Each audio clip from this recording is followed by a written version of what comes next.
Salut à tous, on se retrouve dans cette nouvelle émission Bureau Val, l'émission rugby de la First Team. On est à moitié heureux de vous retrouver parce qu'aujourd'hui, malheureusement, on va parler d'une défaite. Voilà, ça arrive, c'était pas encore arrivé dans ce tour à destination, mais ça y est, c'est arrivé. On a perdu contre l'Écosse et pour en parler sur ce plateau, on a donc Rivadi et on a donc Alex. Comment ça va, mon Alex, la forme? Ça va très bien, enfin moyen en fait, parce qu'effectivement on a perdu, et puis moyen parce que voilà, il s'est passé quelque chose. On va commencer cette émission par un petit rébut, voilà, qu'on vous propose. Attends, c'est quoi là? Un petit régbu? Ah non, un rébut, c'est pas un régbu, c'est un rébut. Ah. À vous aussi, chez vous, essayez-le. Alors il n'est pas tout à fait évident, mais bon, vous allez essayer, tenter des choses. On attaque l'émission comme ça aujourd'hui. Nous, alors le oui, en français, ça veut dire nous. Oui, on est d'accord. Dans. Nous dans. Déjà, il y a nous. Il y a boîte à gants. Genoux dans la boîte à gants. Genoux dans la boîte à gants. Genoux dans la boîte à gants pour Emeric.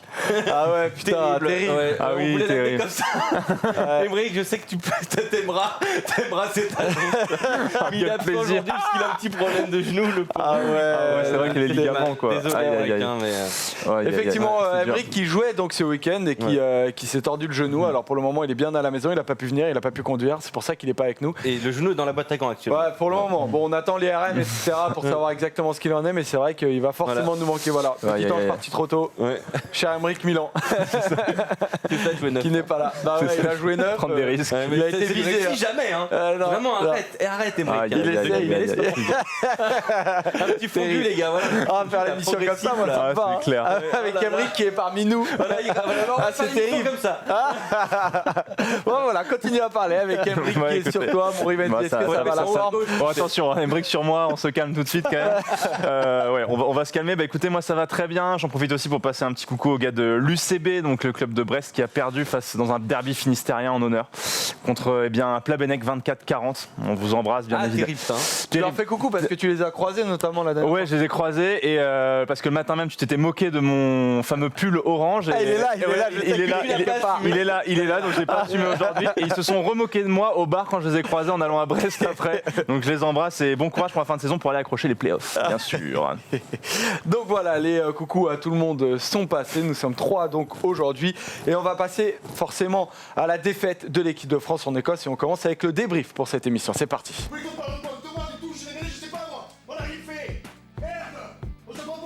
Récapitulatif des scores de l'équipe de France depuis ce début du tour à destination avec 3 victoires et donc la première défaite 28-10 à Murrayfield.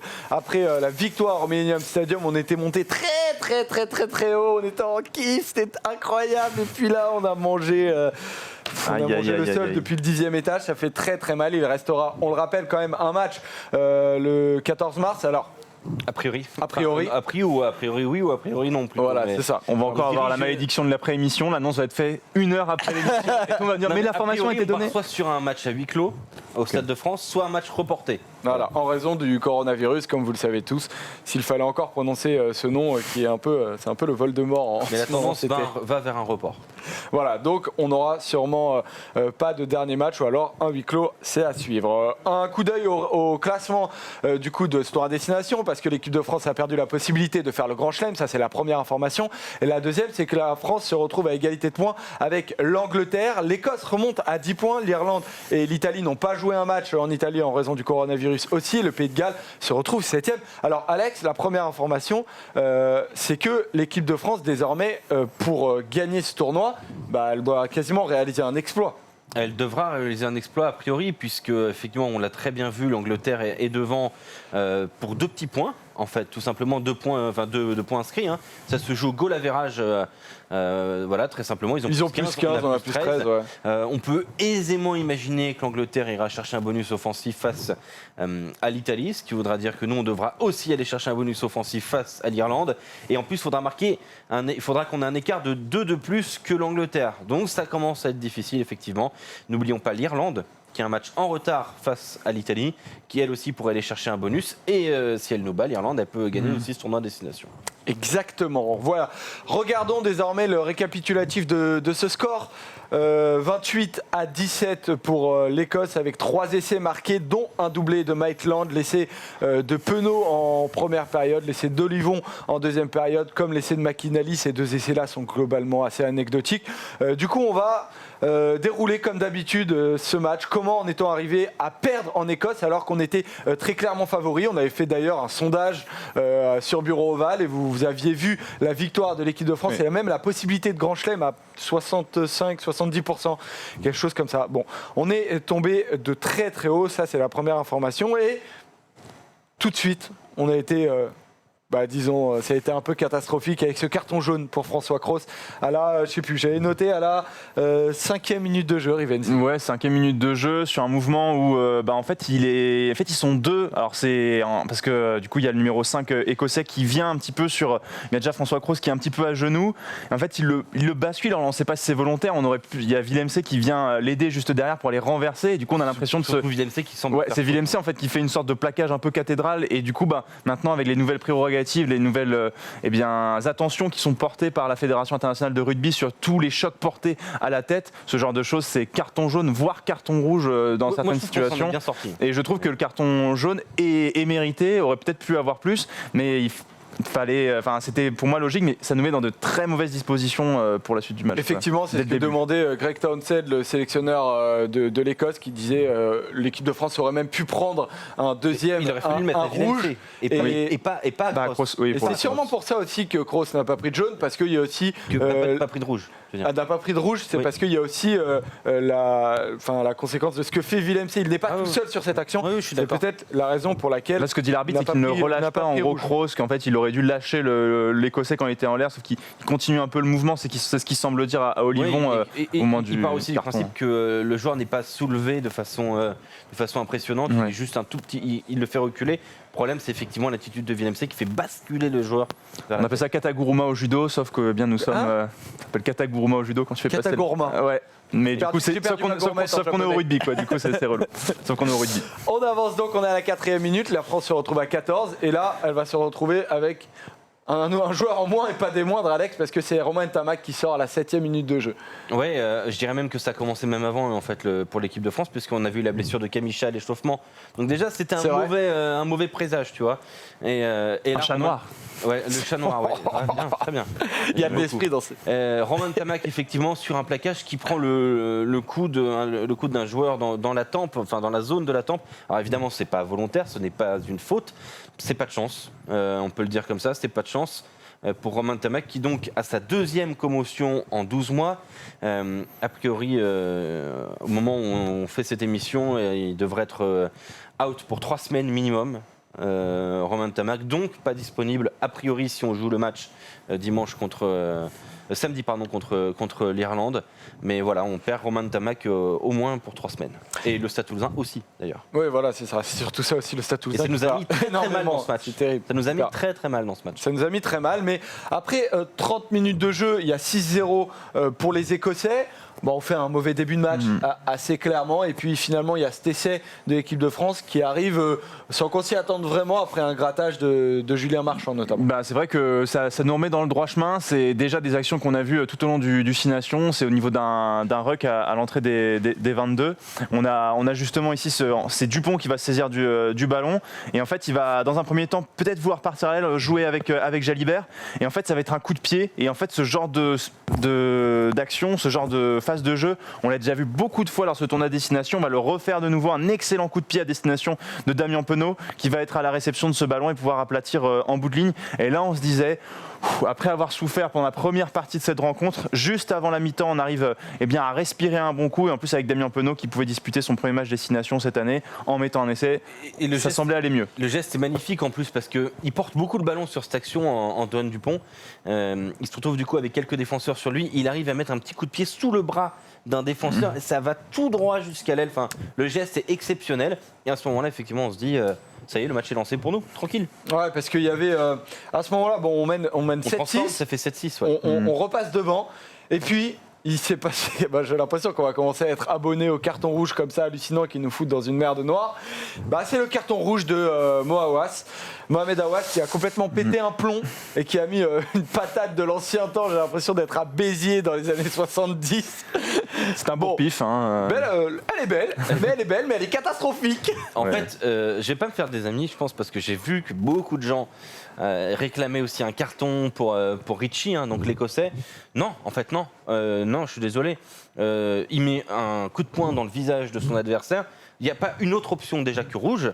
Donc, quand tu fais ça, quand tu es joueur de rugby professionnel et que tu mets un coup de poing dans le visage de ton adversaire, déjà, tu le sais que tu vas prendre bien, rouge. déjà. Non, mais C'est pas bien. ça se discute. Non, ça veut pas dire. Au niveau international, c'est carton rouge, il n'y a pas photo. Après, En fédéral 2, ça se discute. Faut voir, mais bon, ça dépend aussi des raisons. Mais bon, en niveau international, tu veux dire, t'es professionnel, tu vois. Là, tu sais que tu peux pas prendre autre chose que rouge. C'est pas possible de prendre autre chose que rouge. C'est-à-dire que Mohamed Aouas, quand il fait ça, j'espère en tout cas qu'il est au courant qu'il va prendre un rouge. Ouais, mais en fait, Alex, je suis d'accord avec toi sur le carton rouge. Il détruit le match. Je pense que personne aujourd'hui ne dit que le coup de poing ne vaut pas carton rouge parce que. Ah non. Par contre, il y a légitimité à dire que l'Écossais aurait très bien pu Richie aurait dû prendre jaune ou pour rouge la aussi. main en direction du visage. Et puis le coup de poing qu'il remet quand il est au sol. Il y a cette image-là quand même. Alors, t'es pas d'accord en disant Moi, je on veux peut direct faire dire à tout le monde ce qu'on veut aux photos. Mais je suis désolé, il y a quand même la possibilité de mettre un jaune aussi sur ces actions-là. On les a pas très bien vues. Il y a une conséquence aussi de la réalisation. Il y a une réalité, Rivenzi, là-dessus. En fait, en gros, pour moi, le carton rouge d'Aouas, en fait, il n'y a même pas débat. Il met un bourre-pif. T'as pas le droit de faire ça. On n'a pas envie de voir ça sur les terrains de rugby à ce niveau-là. Maintenant, ce qui est toujours frustrant dans ce genre de situation, que ce soit au rugby ou dans un autre sport, c'est toujours qu'il y a une origine aussi. Il y a ce geste-là. Il y a aussi, il se prend aussi un coup de poing à Aouas quand l'Écossais est au sol. Alors du coup, on se dit, et pourquoi il n'y a pas pour les deux et puis voilà. Mais forcément, on se retrouve à juste avant la mi-temps à 14 contre 15 et on aurait aimé que les choses soient aussi équitables dans ce sens-là, quoi. Je vais pas nous lancer des fleurs, mais bon, on suivait le match pour un autre média avec Joseph notamment, et en fait depuis le début du match, on sentait qu'Aouas il n'était pas dedans en mêlée, il se faisait détroncher. Il avait déjà commis 2 ans avant. Il n'était pas du tout. Il n'était pas dedans. Il n'était pas dedans, c'est clair. C'est presque autant une erreur professionnelle. Donc qu'il ait mis ce carton rouge que le staff ne l'ait pas sorti avant.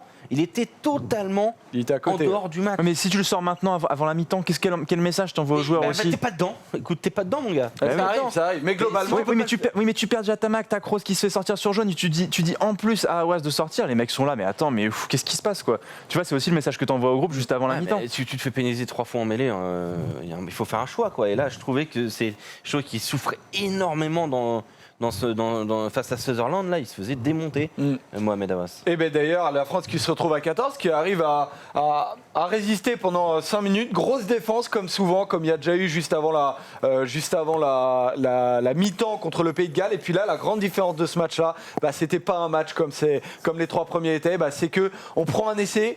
Juste après la sirène de la mi-temps, on va regarder cet essai-là de Sean Maitland, l'ailier écossais, avec cette défense qui est en question, les gars, Rivenzi, de Mathieu Jalibert, qui monte en pointe comme ça, alors qu'il y a, on le voit pas. Il veut faire une tamac contre le Pays de Galles, qui arrive un petit peu à intercepter à ce moment-là la balle. Là, je sens qu'il interprète un petit peu mal parfois le terme qu'on peut mettre de rush défense, de passer d'intercepter la passe. Je sens qu'il veut faire ça, mais il est très serré, quoi. Il est très serré et il est serré par rapport à Ficou, et donc là, c'est la double peine, quoi. C'est-à-dire que là, il y a sous-nombre sur l'aile, c'est suicidaire. On le voit assez rapidement. En plus, avec sa petite coupe, là, on l'a tout de suite remarqué, la petite tête blonde là qui dépassait des rangs, quoi. Donc, ce qui est terrible, c'est qu'en plus, s'il prend son joueur et qu'il est un peu plus large, il n'y a pas de surnom. Ouais. Déjà, il n'y a pas d'occasion, tu vois. Il n'y a quasiment pas d'occasion d'essai. Mais tu sens qu'il veut briller à ce moment-là, qu'il se dit, il y a peut-être de l'espace, il sait ce qui va se passer, il pense lire le jeu à ce moment-là et vouloir aller chercher la balle. Il y a Maitland au large, mais il y a largement le temps de revenir s'il fait pas ça. Et il ouvre, effectivement, il crée le décalage par sa mauvaise défense. Et c'est un essai en fait tout simple, quoi, pour l'Écosse. Enfin, tu mets une équipe de Fédéral 2 sans faire injure, il y a essai. Ouais, c'est clair que le décalage est assez simple. Après, faut savoir aussi le jouer dans les bonnes intentions. Il est bien amené, mais après, à la fin. C'est un 3 contre 2 facile. Une montée dans un mauvais timing, ça fait donc premier essai pour l'Écosse. Les Français se retrouvent les vestiaires en étant menés 14-7. Et puis finalement, il y a aussi un deuxième essai de l'Écosse, marqué là aussi par Maitland, qui démarre, Alex, par un plaquage manqué de Paul Villemc. Et ben, c'est pareil, c'est des trucs qu'on ne voyait pas dans les 3 premiers matchs. Ça. Ouais, Villemc qui est passé à côté de son match, pour moi on en discutera, mais effectivement, plaquage manqué, en fait il y en a eu beaucoup des plaquages manqués hier, c'est aussi une donnée qui est nouvelle.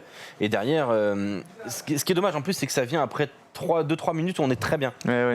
On amène beaucoup de rythme. On est devant les poteaux il y a quelques secondes avant. Quoi. On est vraiment, vraiment bien. Et Maitland, qui est un super joueur, enfin là, c'est pas Maitland, hein, c'est le 3 quarts centre. Non, oui, c'est le 13. Qui a été très bon d'ailleurs hier.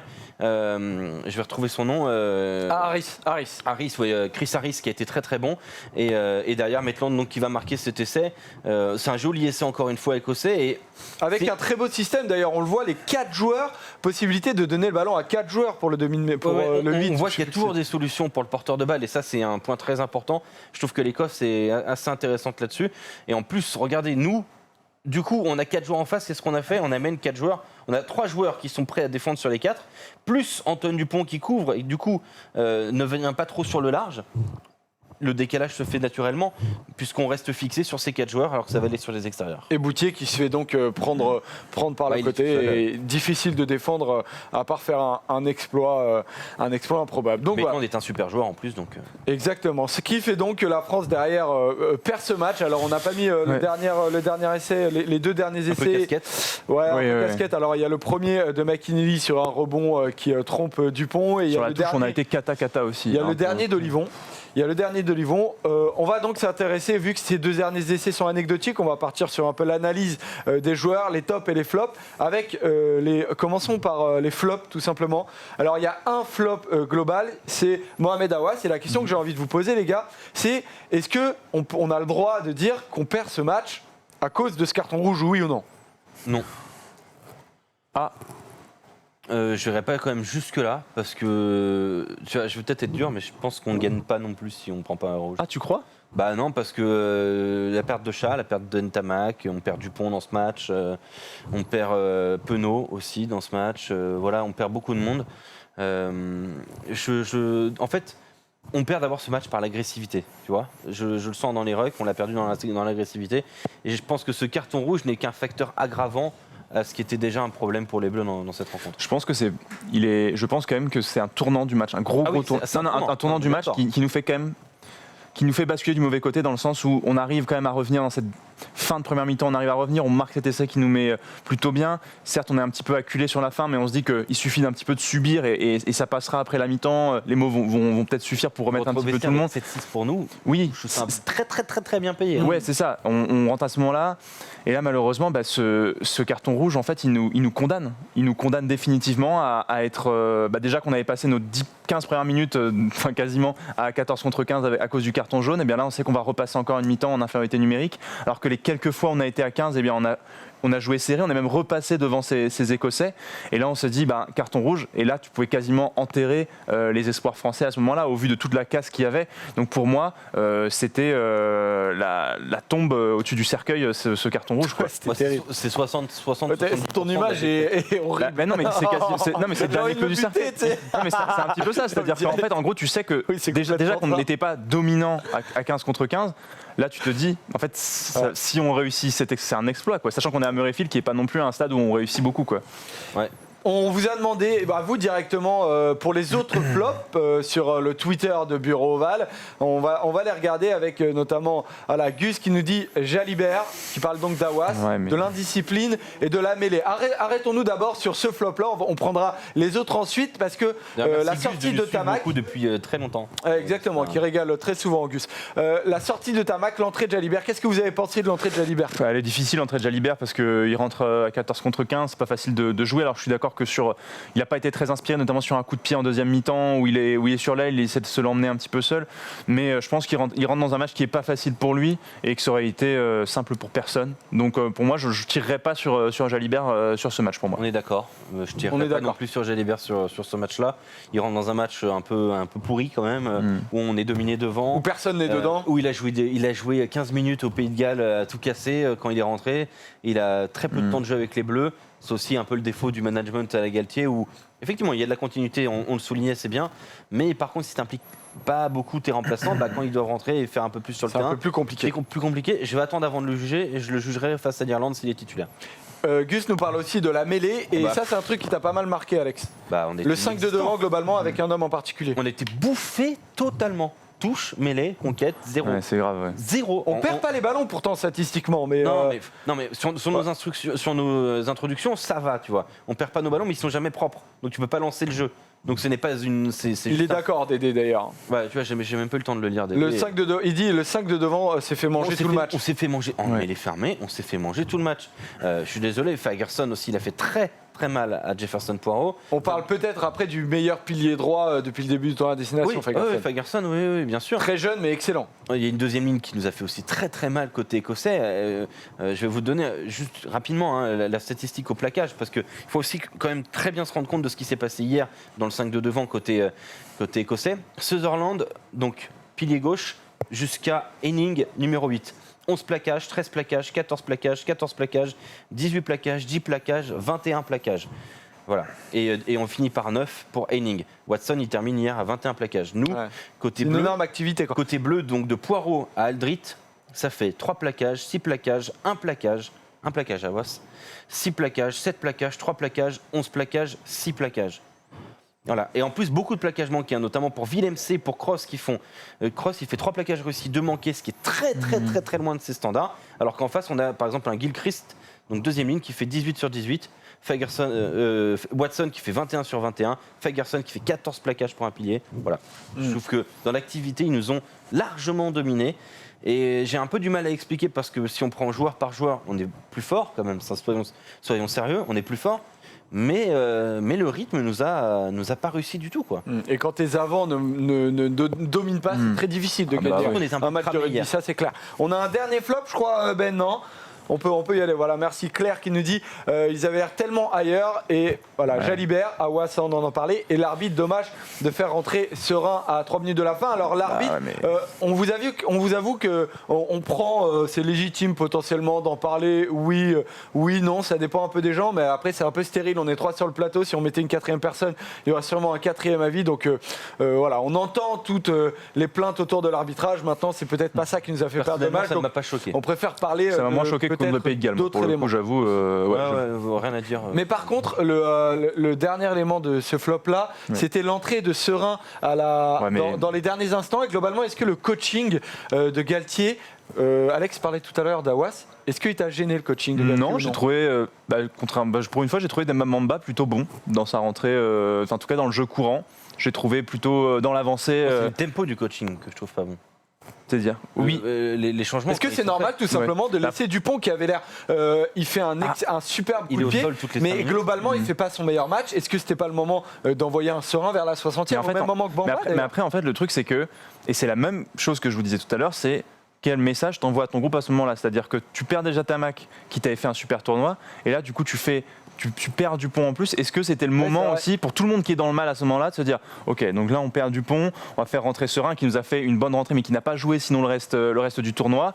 C'est un peu difficile aussi, tu vois. Donc on retombe sur les travers de Galtier, sur comme tu disais impliquer les remplaçants.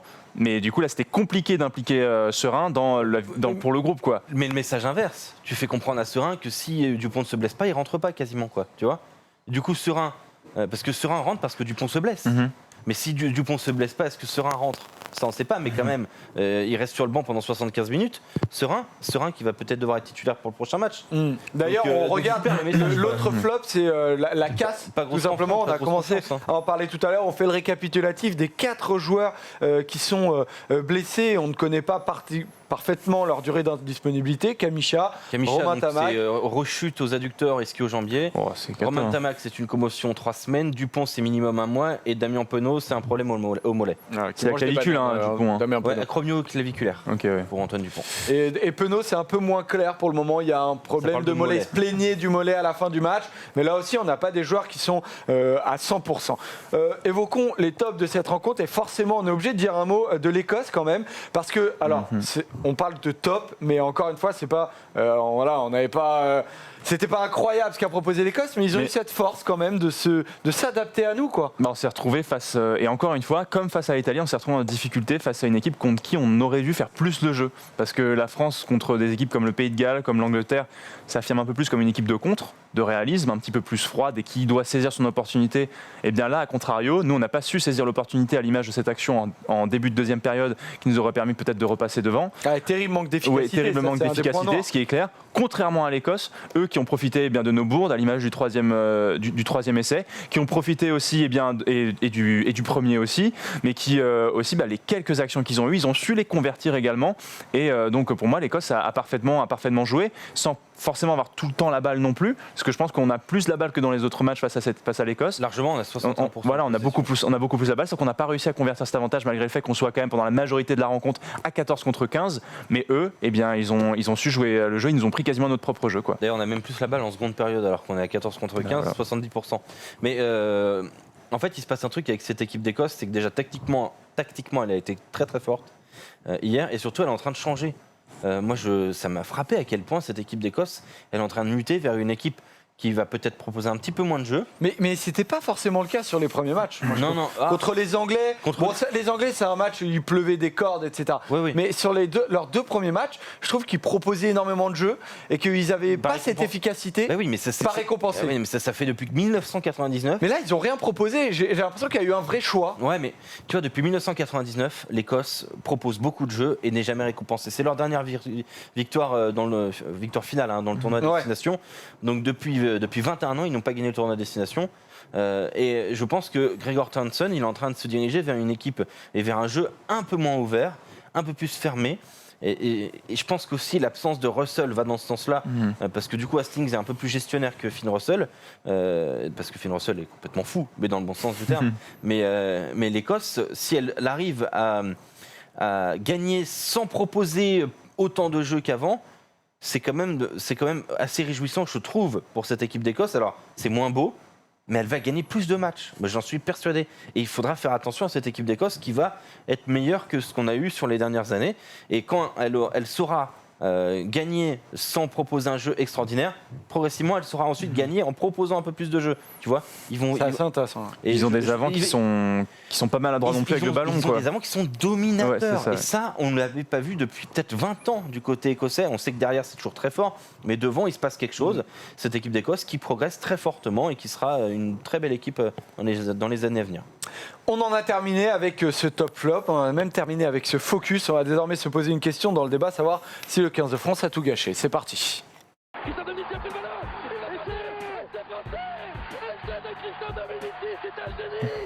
Si on peut revoir Ben, Polo, Tom, le classement de Sport à Destination pour se rendre compte à quel point nos espoirs peuvent être tout simplement douchés. Déjà, ceux du Grand Chelem sont complètement balayés. Celle de la victoire potentiellement aussi, parce que, alors, certes, il faudra attendre, en gros, le résultat d'Italie-Angleterre qui va se dérouler, on ne sait pas quand, parce que ce match est reporté. De Irlande-Italie aussi. Moins 72 points, l'Italie. Déjà, ça, c'est cata. D'avoir un temps à destination, on ne sait pas quand il va se terminer, parce qu'il peut très bien se terminer en octobre. Je sais pas ça, c'est la première chose. On va faire le bilan. C'est ça avait déjà été le cas il y a quelques années aussi, de finir en octobre. 2003. En 2003, il y avait eu 3 matchs qui avaient été disputés en septembre-octobre. On fera le bilan, du coup, en décembre. On verra à Noël, on fera le bilan de destination. Mais quoi qu'il en soit, il faut être capable de gagner et largement contre l'Irlande. Possible, pas possible? Ça dépend si on le joue dans la semaine prochaine. Alors, si c'est la semaine prochaine, on ne sait pas. Ça va être super, ça va être quasiment impossible à mon avis de gagner largement.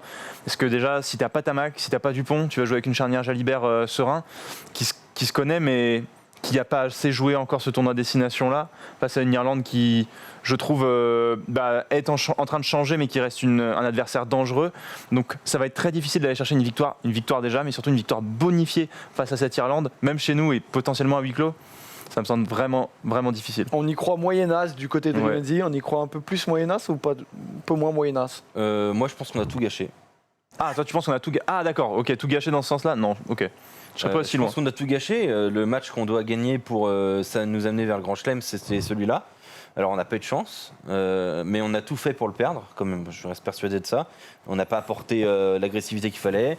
Il y a eu ce carton rouge. On a gâché tout le capital sympathique qu'on a créé. Oh non, t'es dur, abuse. Non, on l'a gâché. Tu veux que je dise pourquoi? Parce que cette équipe de France, elle nous a vendu du rêve, quand même. Elle nous a vendu du rêve, et quand elle a dû...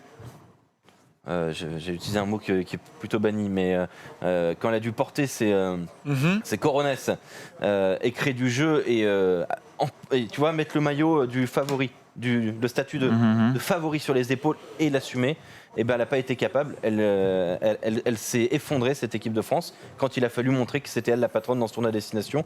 On a gâché, pour moi, une grosse partie de ce qu'a fait Galtier depuis le début du rassemblement, depuis cette semaine. Je suis pas tout à fait d'accord. Pour moi, ne pas gagner ce tournoi de destination, c'est pas gâcher ce qui a été fait. En régie, ça dit si, mais je suis pas d'accord. C'est-à-dire que on a tout gâché.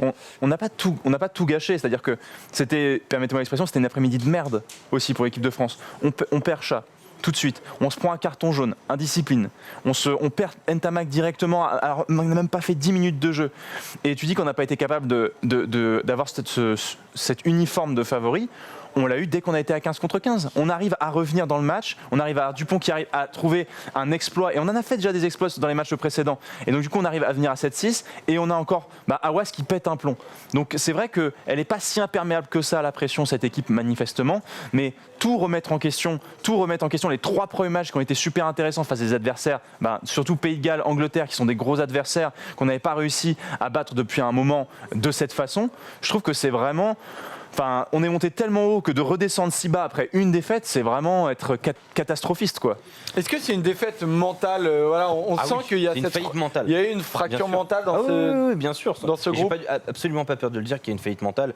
Et c'est pas. Et d'ailleurs, attention. Jamais je ne suis anti-équipe de France.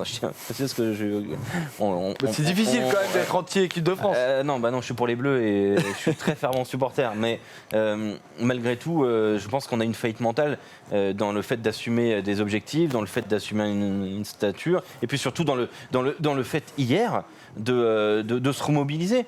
Moi, je n'ai pas vu une équipe de France qui s'est rassemblée après le carton rouge, qui s'est parlé sur le terrain. Je n'ai pas vu une équipe de France qui a tenu plus de 2 minutes dans l'intensité en seconde période. 2 minutes, ça a duré. On a pris un essai. Derrière, c'était le château de cartes qui s'est vautré complet.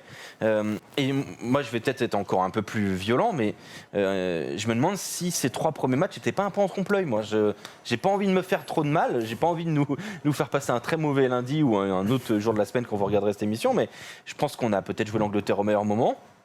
Je pense que le Pays de Galles, c'est quand même pas très fort. Je me demande si d'ailleurs l'Écosse, c'est peut-être pas plus fort que le Pays de Galles actuellement.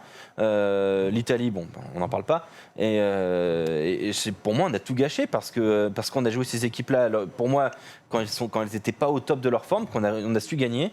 Alors la seule chose qu'on n'a pas gâché, peut-être, c'est le système défensif. Et encore, on voit qu'il est assimilé par les titulaires, mais les remplaçants qui jouent pas.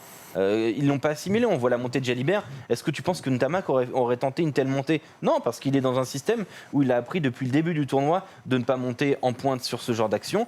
Et s'il le fait, si Jalibert le fait, c'est parce que c'est pas assimilé par des joueurs qui rentrent très tard, toujours sur le terrain. Et le dernier point pour moi du fait qu'on a tout gâché, c'est que le dernier pan de notre jeu, c'était le jeu. Hier, comme tu le disais tout à l'heure, on devait jouer. Hier, c'était le match où on devait commencer à avoir un peu de système offensif du côté des Bleus. Alors, certes, on est à 14 dès la 37e, mais quand on est à 15, du vent. Ça te fait peur, ça, Rivendi, ce côté, cette incapacité à faire du jeu, tout simplement. Est-ce qu'il y a un côté gâcher un peu les espoirs et la peur que tu peux mettre chez les adversaires aussi? Mais après, mais donnons du temps aussi à ces jeunes-là. C'est-à-dire que, mais bien sûr. Mais c'est-à-dire que moi, tranquille, c'est-à-dire que c'est un renouvellement de cycle pour nous aussi. Si on nous dit qu'on finit deuxième au début de ce tournoi à destination, on signe dès demain et on se dit très bien, gagner contre l'Angleterre, Pays de Galles, et il nous reste encore un match contre l'Irlande, on se dit, c'est très bien. Maintenant, tout n'est pas parfait et ça aurait été inquiétant et on aurait forcément trouvé des choses à redire si on avait bien gagné ce tournoi. On se serait dit, ouais, mais du coup, il y avait renouvellement au Pays de Galles, en Écosse, en Angleterre, peut-être qu'on prend l'Angleterre au meilleur moment, c'est ce que tu dis. Mais moi, je me dis, c'est bien, il reste du travail pour cette équipe. L'objectif, c'était sûrement pas de gagner ce tournoi destination, enfin c'était l'objectif de Galtier annoncé, mais tous autour du plateau, à part ce démago de Emeric, et nous voyait gagner, feu Emeric, mais le truc c'est que il faut bien évidemment donner du temps, et on s'emballe rapidement sur les défaites, mais enfin sur les victoires, mais sur les défaites aussi, il faut pas tout remettre en question, le château de cartes qui s'effondre dans le match, je suis d'accord avec toi, mais je trouve que on a quand même, ces faits de jeu se passent quand même au pire des moments, fin de première mi-temps, essai en début de seconde. Donc forcément ça nous met dans le mal et donc moi je pense que c'est aussi cette défaite qui peut être en trompe-l'œil également. Donc tu vois franchement ça peut être pris dans les deux sens et moi je serais plus positif que toi à me dire que eh bien c'est pas grave si on gagne pas cette année, de toute façon ce sera en automne donc c'est pas un super tournoi à destination et autant voir l'année prochaine. Tu vois, moi je peux pas m'empêcher d'être exigeant. On a tellement de talent dans cette équipe de France, on a tellement de Oui mais tu dois leur donner du temps à ce staff et à ces joueurs. Oui non mais je vais leur donner du temps. Le problème c'est qu'à ce moment-là quand tu as gagné 3 matchs dans le tournoi, tu as un calendrier qui est favorable, tu vas en Écosse, tu vas pour les taper, quoi. On y allait pour taper les Écossais. Tu vas pour aller chercher un grand chelem. Après, il y a un truc qui est très intéressant. Non, tu matchs, tu vas chercher le grand chelem. Est-ce que Ben Polo, on peut avoir les pronos qu'on avait mis en début de tournoi à destination, parce que c'est aussi intéressant de savoir où chacun plaçait le curseur d'attente sur ce 15 de France pour savoir après comment, à quel point il est déçu. Et il y a une différence entre vous deux, c'est que toi, Rivenzi, tu mettais cette équipe de France qui était 3e de ce tournoi à destination. Donc pour le moment, à ton goût, ce 15 de France est dans les temps. Toi, Alex, pour le moment, disons-le. On est 2e, donc pour l'instant. On est 2e, donc pour le moment, elle est dans les temps. Moi, j'ai levé le curseur après les 3 matchs. Je me suis emballé. Ok, j'ai peut-être fait l'erreur. Peut-être que vous n'êtes pas emballé. Vous n'êtes pas. Mais on s'est tous emballés, Alex. Mais moi, j'ai rêvé du Grand Chelem. J'en ai vraiment rêvé 10 ans plus tard. Et je trouve que cette équipe de France, elle l'a peut-être aussi un peu trop rêvé. Je suis en train de me régaler à imaginer si on avait fait le Grand Chelem, ça aurait été incroyable. On se serait encore plus emballé. On serait retombé encore plus bas. On aurait pris Emeric dans la gueule. Je suis juste content pour ça. non, mais en vrai, mais oui, il faut être réaliste. Mais c'est-à-dire, on sort de 10 ans après ce Grand Chelem de disette. Et on s'attendait à ressortir sur un Grand Chelem. Ça aurait été incroyable. Et moi aussi, je l'aurais souhaité. Mais s'il n'arrive pas, c'est pas non plus une catastrophe, quoi. C'est-à-dire, laissons le temps. Est-ce que tu es inquiet pour, par exemple, l'évolution de cette équipe de France, à quel point elle va être capable de se relever? Parce qu'elle a pris très cher, là. Elle était très haut, elle est tombée très bas. Et moi, je disais, et je le dis dans l'émission précédente, et je maintiens ce que je dis, c'est-à-dire qu'en France, dans ce groupe élargi de 42 et même encore au-delà, on a un réservoir de joueurs potentiellement éligibles à ce 15 de France qui est important. Donc, on a de quoi faire tourner. Maintenant, il faut le temps, au-delà de ce tournoi de destination, dans des test matchs, de pouvoir insérer du monde, mettre du sang neuf et pouvoir faire en sorte de trouver le meilleur banc, le meilleur 15 et aussi le meilleur groupe élargi pour pouvoir rendre une dynamique qui va nous apporter peut-être un grand chelem dans 1 an, 2 ans. Moi, je t'implique aussi, Joseph, dans ma question. Tu prends la défaite face au Pays de Galles, on prend un carton rouge, alors un peu plus tard dans le match, mais on prend quand même un carton rouge, on perd contre le Pays de Galles en quart de finale de Coupe du Monde. Et ce match donc face à l'Écosse. Entre-temps, il y a eu 3 très bons matchs de l'équipe de France, on peut le dire. Est-ce qu'on n'a quand même pas la sensation d'avoir 2 matchs identiques entre le Pays de Galles et l'Écosse? Est-ce que, si tu regardes que ces 2 matchs-là, est-ce que tu trouves que le match de l'Écosse, il y a une progression? Oui, mais tu vois, je trouve que le match du Pays de Galles était plus en trompe-l'œil que ce match-là. Moi, je nous ai trouvé plus fort face au Pays de Galles en octobre que là contre l'Écosse. Oui, mais en termes de jeu produit, oui. Après, on était peut-être moins fort. Quoique défensivement, ça a commencé à monter en puissance, mais tu avais quand même 5 matchs. Ouais, non, mais c'est un contexte différent. Joué 4 matchs, était dans une implication mentale qui était. Disons que quand tu arrives en quart de finale de Coupe du Monde, tu n'as pas le choix. Et là, clairement, on n'a pas senti la bave aux lèvres. Voilà. C'était une vraie différence avec laquelle je suis d'accord. Maintenant, il y a les conséquences d'un tel match. En Coupe du Monde, c'est terminé, c'est mort. Maintenant, une Là, c'est défaite, grand c'est moins chelem. grave. Ouais, Ah non, bah non. c'est pas la même chose. Mais d'ailleurs, c'est une question intéressante. C'est dans cette question-là, le 15 de France a-t-il tout gâché? Est-ce que si on gagne le tournoi sans faire le grand chelem, ça a la même saveur et ça a la même valeur? Non, Ouais, non. ça n'a pas la même valeur. En vrai, non, ça n'a pas la même valeur. Donc parce on a que gâché. un grand chelem, c'est. Oui, on a gâché, on n'a pas tout gâché. C'est-à-dire, un grand chelem, c'est irremplaçable, bien sûr. Malgré tout, si on gagne, on revient quand même de très loin. Et il faudra savourer comme tel. Et Galtier aura déjà remporté complètement son pari d'aller gagner des gros matchs et remporter des titres. Et il aura maintenu ça. Maintenant, ça reste compliqué. Comme on le disait, il va falloir réaliser un exploit face à l'Irlande. Mais je pense que. Non, tout ne sera pas gâché avec une victoire dans 6 nations, clairement. Et la dernière question que je voulais vous poser, c'est à propos du carton rouge d'Awas, la même que par rapport à Vaimaina après la Coupe du Monde. C'est est-ce que il faut aujourd'hui dire au revoir à Mohamed Awas, ou est-ce que de la même manière que pour Sébastien Vaimaina, faut dire s'il a envie de revenir, on va lui laisser du temps et il va revenir. C'est ce qu'a dit Fabien Galtier après. Non, mais. Parce que Fabien Galtier, il est assez globalement, c'est quelqu'un de très dur dans son management, mais là-dessus, Voyez en bas ce qui écrit. on s'est fait piéger. Mais oui. Voilà. Mais donc du coup, il faut lui pardonner. Mais bien sûr qu'il faut lui pardonner. Il faut arrêter de prendre des décisions débiles comme ça sur le coup. Déjà, on en a combien des piliers droits internationaux potentiellement éligibles en France? Vous vous rendez compte quand même que c'est le poste où on est le plus faible en France, le poste de pilier droit. T'as quoi? T'as Aldeguerri, t'as Awas, t'as Hunkpatin, t'as Vignatonio, mais on ne sait pas trop si il est dans les plans de Galtier, il vient pas. Et voilà, c'est à peu près tout. On a d'autres joueurs mais qui sont en train de monter, mais on peut pas aujourd'hui se permettre de passer. Puis Awas, il est entre guillemets redevable de Galtier aussi, dans le sens où Awas, c'est un petit peu surprenant de le voir aussi dans ce 15 au début du tournoi. Oui, voilà, c'est ça. Dans la préparation, ils auraient dû être plus au courant que ce serait un piège, qu'on est sur quand même des Écossais. Il y a des jeunes joueurs dans cette équipe d'Écosse qui font qu'il y a du potentiel, mais en termes d'expérience, c'est fait prendre. Galtier a parlé d'état d'alerte, et moi je trouvais ça très fort de dire l'état d'alerte par rapport au statut de favori. Tous les piliers en face d'Awas ont essayé de le faire disjoncter. Il avait failli disjoncter d'ailleurs contre le Pays de Galles avec Alpeni, il avait failli lui en foutre une. Je pense qu'Alpeni serait mort. Marler aussi. Enfin, tu vois, tout le monde a voulu le faire disjoncter. Je suis désolé, s'il a disjoncté à ce moment-là Awas, c'est que l'équipe de France, le staff de l'équipe de France n'a peut-être pas été assez vigilant sur ce point-là. Et donc il va apprendre, et c'est un jeune, il va apprendre. Évidemment le rappeler. Mais oui. On va pas condamner un joueur pour ça. Ça serait terrible. Dites-nous dans les commentaires, comme d'habitude, les enseignements en gros que vous tirez de cette défaite. Est-ce que oui ou non, les Bleus ont tout gâché, tous vos espoirs? Est-ce que vous avez encore envie de les voir? Est-ce que vous êtes encore excité de la voir? Vous avez répondu et globalement, voilà, pour vous, oui. Le 15 de France a tout gâché avec un oui à 63%. Rivendi, voilà, les gens sont pas aussi. Mais en fait, en gros, on est français, quoi. On s'emballe dans la défaite comme dans la victoire. Moi, j'ai répondu non, par exemple. Mais bon, après, les arguments d'Alex et globalement. Gâcher le grand chelem, évidemment, et gâcher le tableau final, bien sûr. Mais si la vraie question qui doit se poser, c'est qu'est-ce qu'il en reste? On termine là-dessus après l'Écosse. Il en reste quand même. Non, mais le système défensif, on l'a pas vu cette fois-ci. Offensivement, on n'a rien vu. Parce qu'en fait, c'est directement lié au fait que, en termes de jeu offensif, quand on est dominateur sur le papier, quand on est sur une équipe qui est plus faible et qui nous laisse le ballon, on est encore faible sur ce genre de rencontre. Parce que l'équipe de France pour Galtier, elle a été programmée un petit peu plus pour jouer des gros matchs face à l'Angleterre, face à l'Irlande, face au Pays de Galles, pour résister à la pression de ces gros matchs. Maintenant, il faut savoir aller cartonner les équipes plus petites, et ça a demandé un grand chelem, 2 grands chelems de plus. Rendez-vous donc pour France-Irlande au Stade de France samedi qui arrive d'ailleurs, donc sûrement à huis clos, oui ou non, on va voir. Dites-nous quels espoirs vous placez dans ce match-là. Est-ce que vous êtes excité de le voir? On va terminer par un tout petit quiz, c'est parti. Je veux gagner les gars, j'en ai plein les couilles de perdre. Je veux qu'on gagne, je veux plus perdre.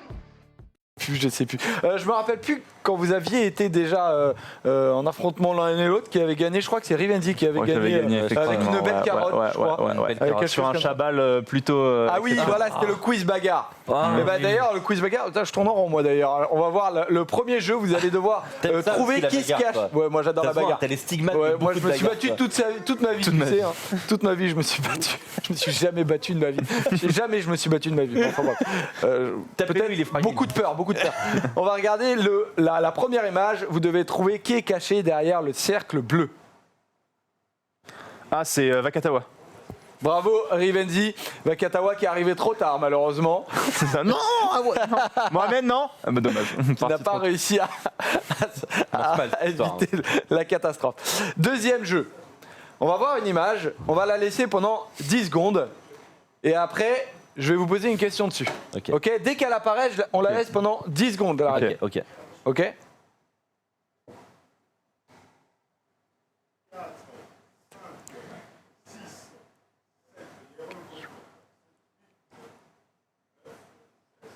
C'est bon, on peut l'enlever. Voilà. Ce jeu que j'adore, qui est souvent dans House of Sport. Voilà. Oui, c'est vrai. Par contre, Fait par Yannou. vous Tu lancer la souvent. question là quand même. Auquel vous Parce que sinon, participez je souvent. n'ai plus l'image dans la tête. Vous devez additionner les chiffres du chronomètre. Oh là là là là. J'ai pas du tout regardé le chrono. Je savais même pas qu'il y avait un chrono. 14. 0743. Bravo. Bravo Alexandre. Quel crack. J'ai absolument pas regardé le très chrono. très solide Alex, bravo. Ce qui fait donc un partout. La dernière question. Ah ouais, putain. La dernière question c'est est à BO3, l'oral. quoi. Pas besoin de barco et on va voir si vous suivez l'actualité du rugby. Cette semaine, World Rugby a annoncé le changement d'une règle en vue de la saison prochaine. À la Laquelle? base du poteau. On n'a plus le droit de le faire. Ce sera plus un essai. Bravo Oh Alex. là là là. Ah oui, d'accord. Excellent. Donc maintenant, on peut répondre sans avoir la fin de l'énoncé, quoi. Très bien. Très bien. Très bien. Choqué. Très bien. T'as Très jamais bien. regardé, Très bien, Pour un Alex. champion, toi. Très bien, Alex Priam. Je vois que les Rochelais bouffent à tous les râteliers. Je vois ce genre de truc. Très bien. Très bien, je vois. Parfait. Explique cette règle. Vous voyez, sur les poteaux, donc il y a des protections évidemment. On avait le droit d'aplatir la base de la protection jusque-là et c'était considéré comme un essai, mais c'était très très difficile à défendre pour les adversaires, pour l'équipe qui défend. Et maintenant, ce sera officiellement donc pas autorisé. Et il faudra passer cette ligne. Voilà. Et je rigole parce que je repense au tweet de Emric qui a mis un avant en train de pleurer. C'était le seul moment où un avant pouvait se sentir intelligent. J'ai adoré ça. Oui, c'est vraiment. Voilà, il y a deux poteaux. J'ai appuyé le poteau. Voilà, c'est tellement malin, quoi. Exactement. Donc voilà, sur ce point règlement, Et ben, nous nous finalement, je quittons vais passer une bonne semaine. avec la victoire d'Alex au quiz. Tu vas passer une bonne semaine, mais tu seras là la semaine prochaine pour remettre ton tir en jeu, Alex.